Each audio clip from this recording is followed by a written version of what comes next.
Sudah. Tolong jalannya. Jalan.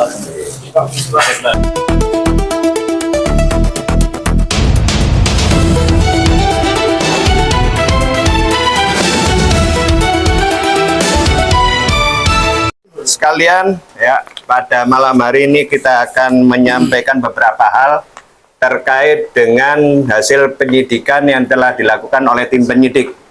Jadi selama 3 bulan ini penyidik melakukan penyidikan, dan pada jam 12 tadi tim penyidik telah menetapkan 4 orang tersangka, yaitu masing-masing Dr. Andes DDK selaku Sekretaris Daerah Kabupaten Sitaro, kedua JMS selaku Kepala Pelaksana BPBD Kabupaten Sitaro, yang ketiga dengan inisial EBO selaku mantan PJ Bupati Sitaro, dan yang keempat DT swasta. Ya, telah kita ketahui bahwasanya penyidikan ini terkait dengan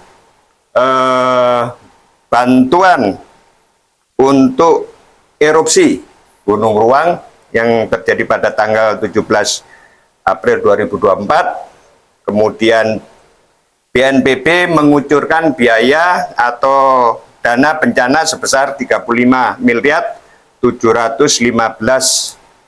juta rupiah, dan setelah serangkaian hasil penyidikan, penyidik telah menetapkan 4 tersangka tadi berdasarkan alat-alat bukti yang sah, termasuk dari hasil perhitungan kerugian keuangan negara dari BPKP Sulawesi Utara dengan besar kerugian 22.700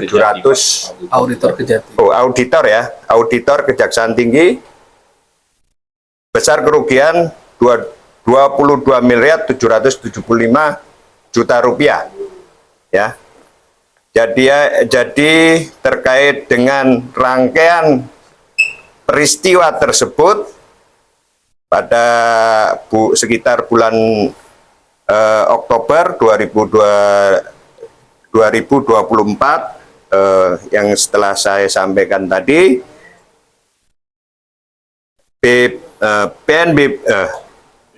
BPBD ya menerima kucuran dana. Selanjutnya JSN selaku Kalak BPBD melakukan penunjukan kepada 6 toko material. 6 toko material tersebut ditunjuk oleh yang bersangkutan, dan selanjutnya DT selaku swasta selaku pemilik toko tersebut, yang dengan catatan dia adalah sebetulnya toko sembako, tapi menyalurkan alat-alat bangunan, material bangunan. Ya. Kemudian yang seharusnya dana tersebut disalurkan ke rekening masing-masing korban bencana, tapi rekening tersebut ditahan oleh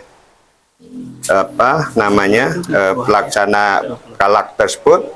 Nah, sehingga masyarakat tidak bisa melakukan pencairan terhadap anggaran tersebut.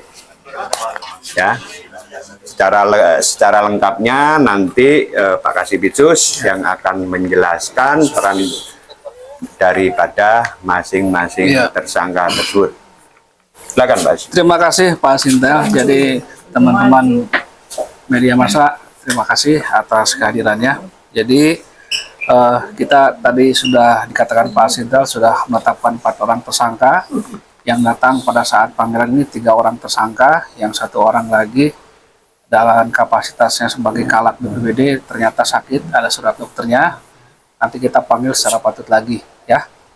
Di sini saya akan menjelaskan terkait peran-peran 4 orang yang kita sudah tetapkan sebagai tersangka ini. Yang pertama itu JS sebagai Kalak BPBD.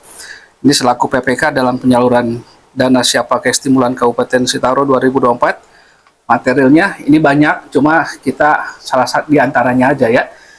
Satu, tidak pernah melakukan pengendalian terhadap pelaksanaan dana siap pakai rumah rusak. Dua, menyampaikan laporan kemajuan yang tidak benar setiap bulannya kepada Kepala BNPB. Tiga, melakukan penunjukan kepada 6 toko rekanan penyedia bahan material.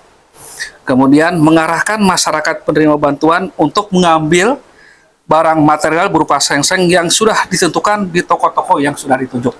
Di antaranya seperti itu, ya.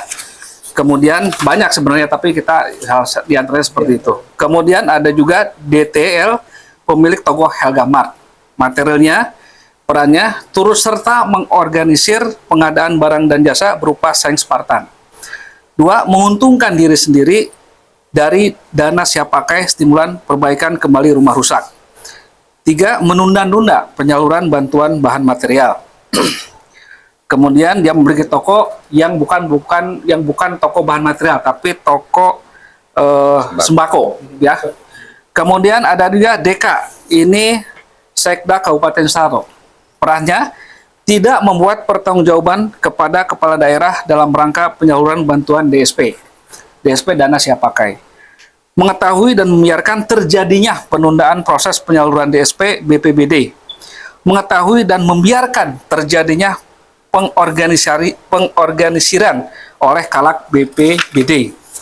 Kemudian mantan PJ Bupati, JO, materialnya mengetahui dan membiarkan terjadinya penundaan proses penyaluran bantuan DSP Gunung Api Ruang. Dua, menyatakan kesanggupan untuk penyelesaian penyaluran DSP Gunung Api Ruang pada Maret 2025. Faktanya, penyaluran baru dimulai pada bulan Juli 2025. Jadi terhadap 3 tersangka ini kita melakukan penahanan 20 hari ke depan, ya, dengan alasan objektifnya dan subjektifnya. Alasan objektifnya pidananya di 5 tahun ke atas, sedangkan subjektifnya dalam artian kita tahan dikhawatirkan melarikan diri, mengulangi perbuatannya dan meninggalkan barang bukti seperti itu, ya.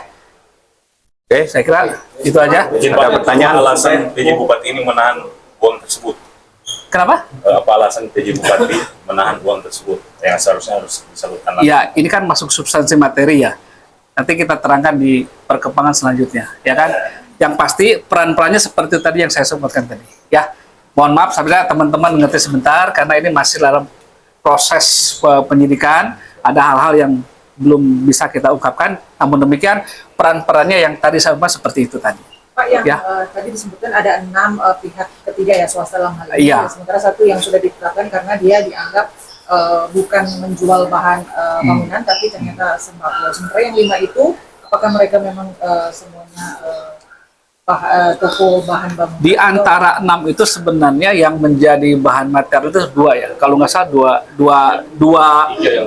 tiga toko bahan bangunan. Yang lainnya ada minimarket, ada sembako. Ada potensi ada tambahan tersangka dari pihak ketiga. Nah, nanti kita lihat perkembangan selanjutnya.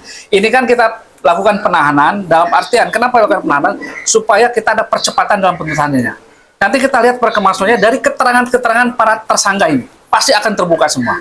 Dan kami akan transparansi kepada teman-teman pers. Oke? Baik. Sip. Makasih ya. Terima kasih. Oke, sama-sama.